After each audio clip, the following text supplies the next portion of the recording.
Hello students. आज की इस वीडियो के अंदर मैं आपको नेशनल इनकम का एक टॉपिक समझाऊंगा। नेशनल इनकम के अंदर एक टॉपिक लूंगा मैं, circular flow of income. Right, circular flow of income का जो कॉन्सेप्ट हम समझेंगे ना, ये सारा का सारा कॉन्सेप्ट नेशनल इनकम के न्यूमेरिकल्स को कैलकुलेट करने के अंदर भी आपको एक तरीके से इनडायरेक्टली वे से हेल्प करेगा। राइट, हमारा कॉन्सेप्ट का नाम है सर्कुलर फ्लो ऑफ इनकम। हम किसकी बात कर रहे हैं बच्चों? इनकम की। सबसे पहला चीज माइंड में आती है, यार इनकम है क्या, हम पैसा कमाते कहां से हैं। नॉर्मल सी चीज है, जब कभी भी हमें इनकम की बात आए तो इनकम की जो क्रिएशन होती है, ये इनकम की क्रिएशन होती है production of goods and service से। देखो, अगर हम किसी भी गुड्स एंड सर्विसेज का प्रोडक्शन करते हैं तो प्रोडक्शन में हमें एक फैक्टर इनकम्स की जरूरत होती है, फैक्टर इनपुट्स की जरूरत होती है।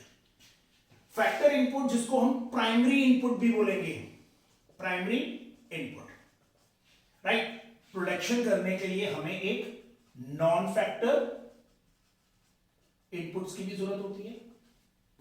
फैक्टर इनपुट्स, कभी भी प्रोडक्शन करना हो हमें एक लैंड चाहिए, हमें लेबर चाहिए, हमें एक कैपिटल चाहिए और एक एंटरप्रेन्योर की जरूरत होती है। राइट, जिसको हम ऑनर बोलते हैं। इनके बगैर आप प्रोडक्शन नहीं कर सकते। लैंड, जब लैंड यूज होती है तो लैंड से एक इनकम जनरेट होती है जिसको हम बोलते हैं रेंट। लेबर, लेबर को हमेशा एक इनकम मिलती है, वेज एंड सैलरी। कैपिटल पे ऑलवेज चार्ज होता है इंटरेस्ट, और एंटरप्रेन्योर, ये ऑनर है, उसको क्या मिलेगा? प्रॉफिट। इसका मतलब सारी इनकम जो हम अर्न कर रहे हैं, जनरेट हो रही है, वो किससे जनरेट होती है? फैक्टर और इनपुट से। क्योंकि फैक्टर और इनपुट में ही land, labour, capital, entrepreneurship use हो रहा है।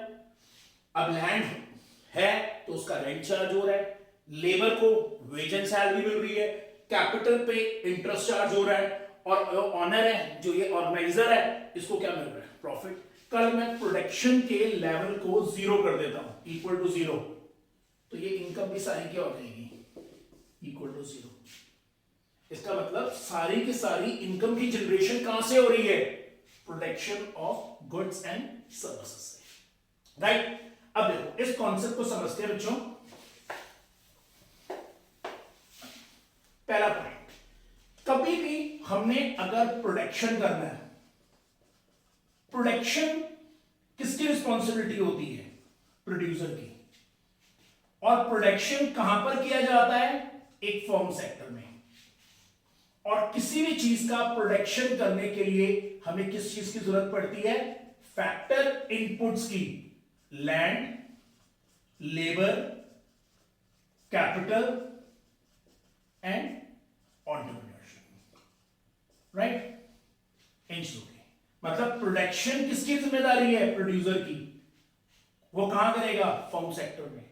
और प्रोडक्शन किस पे डिपेंड करता है? फैक्टर इनपुट्स पे। राइट, उसी तरह कंजम्पशन, कंजम्पशन क्या है? कंजम्पशन किसकी जिम्मेदारी है? कंज्यूमर की। कंजम्पशन कौन कर रहा है? कंज्यूमर। और कंज्यूमर को कंजम्पशन करने के लिए कहां पर आना पड़ता है? Household sector. और कंजम्पशन किस पे डिपेंड करती है? इनकम।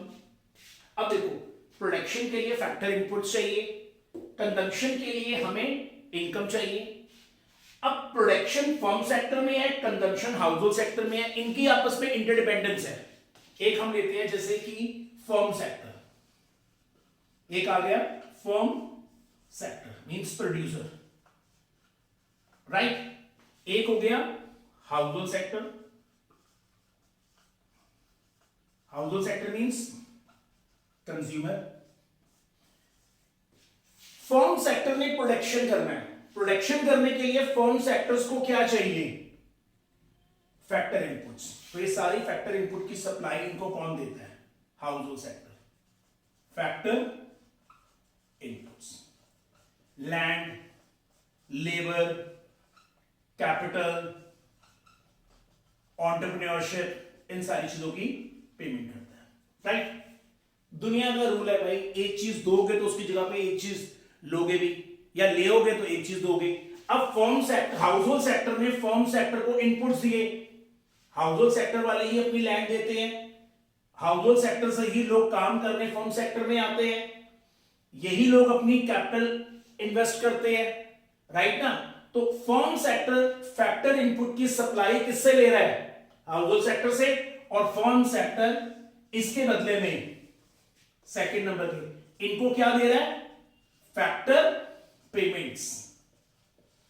जो लैंड है उस लैंड के ऊपर रेंट दे रहा है, लेबर जो है उसको वेज एंड सैलरी दे रहा है, एंटरप्रेन्योर को प्रॉफिट दे रहा है, कैपिटल का इंटरेस्ट दे रहा है। तो एक कॉन्सेप्ट क्लियर हो जाता है कि जितनी भी फैक्टर पेमेंट है by firm sector to household sector को, वो किसकी इनकम है? हाउस होल्ड सेक्टर की। Means factor payment by firm sector to household sector, वो income of household sector. अब फर्म सेक्टर ने प्रोडक्शन किया, प्रोडक्शन करके गुड्स एंड सप्लाई करी, यहां पर supply of goods and services. अब फर्म सेक्टर ने अगर इनको गुड्स एंड सर्विसेज सप्लाई की है तो हाउस होल्ड सेक्टर उन गुड्स एंड सर्विसेज पर क्या करेंगे? एक्सपेंडिचर करेंगे, expenditure on goods and services. अब हाउस होल्ड सेक्टर ने जो भी एक्सपेंडिचर की है वो किसकी इनकम बन गया? फर्म सेक्टर की। इसका मतलब expenditure of household sector is income of firm sector. इसकी पेमेंट हाउस होल्ड सेक्टर की इनकम है और इसका एक्सपेंडिचर फर्म सेक्टर की इनकम है। एक तरह से इंटरडिपेंडेंस हो गई। इस पूरे सर्कुलर फ्लो में, सर्कुलर फ्लो ऑफ इनकम के अंदर दो तरह के फ्लो होते हैं बच्चों। एक होता है रियल फ्लो और एक होता है मनी फ्लो। रियल फ्लो और मनी फ्लो। देखो, मनी फ्लो के कॉन्सेप्ट में अगर आप ध्यान से देखोगे तो मनी फ्लो का नाम सुनते ही दिमाग में सबसे पहली चीज आती है पैसा। ऑब्वियस है कि जिस फ्लो के अंदर पैसा होगा वो मनी फ्लो है, जिसमें पैसा नहीं है वो रियल फ्लो है। अब मैं अगर ये देखता हूं इसी सर्कुलर फ्लो को, मैंने सबसे पहले फैक्टर इनपुट्स दिया, इनपुट्स दे रहा हूं, इसमें कोई मनी ट्रांजैक्शंस नहीं है, दिस इज रियल फ्लो। ये कौन सा फ्लो है? Real flow. मतलब one number is real flow. Firm sector ने इनको पेमेंट की, यहां से पैसा ट्रांसफर हो रहा है, दैट इज मनी फ्लो। मतलब दो नंबर क्या चीज हो गई? मनी फ्लो का एग्जांपल, राइट। अब थर्ड नंबर पे गुड्स एंड सर्विसेज दे रहा है, इसमें कोई मनी ट्रांजैक्शंस नहीं है, दैट इज रियल फ्लो। तीसरा नंबर कौन सा फ्लो हो गया? Real flow. और यहां पर जो एक्सपेंडिचर कर रहा है हाउस होल्ड सेक्टर, इसमें पैसा है, तो ये कौन सा कॉन्सेप्ट है? Money flow. तो इसका मतलब अगर मैं इनर सर्कल की बात करूं या मैं ऑड की नंबर की बात करूं तो वो किसके एग्जांपल्स है? रियल के। अगर मैं इवन नंबर की बात करता हूं तो वो किसके एग्जांपल है? मनी के। देखो बच्चों, नॉर्मली हमें पढ़ना था सर्कुलर फ्लो ऑफ इनकम में इनकम जनरेशन का पॉइंट पढ़ना था कि इनकम एक्चुअल में जनरेट हो कैसे रही है। तो इनकम नॉर्मली जो जनरेट होती है वो प्रोडक्शन से ही जनरेट होती है। जब हम प्रोडक्शन करते हैं तो इनकम जनरेट होगी, प्रोडक्शन नहीं करते इनकम जनरेट नहीं होगी, क्योंकि प्रोडक्शन के अंदर ही तो सारे इनपुट्स यूज होते हैं, राइट। अब मैं यहां पर बैठ के अगर इनकम अर्न कर रहा हूं तो मुझे भी तो एक लैंड चाहिए, एक कैपिटल चाहिए, तभी तो इनकम हो रही है। और जब मैं इन चीजों को यूज करूंगा तो उनसे फैक्टर पेमेंट करनी पड़ेगी, और जो पैसा जो अर्न करेगा वो वही एक्सपेंडिचर करेगा। इसका मतलब इनडायरेक्टली वे में से firm sector and house hold sectors आपस में एक दूसरे के ऊपर क्या है? डिपेंडेंट है। तो सर्कुलर फ्लो ऑफ इनकम यही समझाता है कि किस तरह से फर्म सेक्टर का हाउस होल्ड सेक्टर के साथ डिपेंडेंस को शो करता है, राइट बच्चों। बच्चों ये कॉन्सेप्ट था सर्कुलर फ्लो ऑफ इनकम का। इस कॉन्सेप्ट की अच्छी तरह से प्रैक्टिस करो। नेक्स्ट वीडियोस के अंदर मैं आपको नेक्स्ट वीडियो के अंदर मिलता हूं, उसके अंदर मैं जितने भी इसके न्यूमेरिकल टर्म्स, फॉर्मूले ड्राइव करने के मेथड मैं आपको समझाता हूं। ऑल द बेस्ट बच्चों, ऑल द बेस्ट।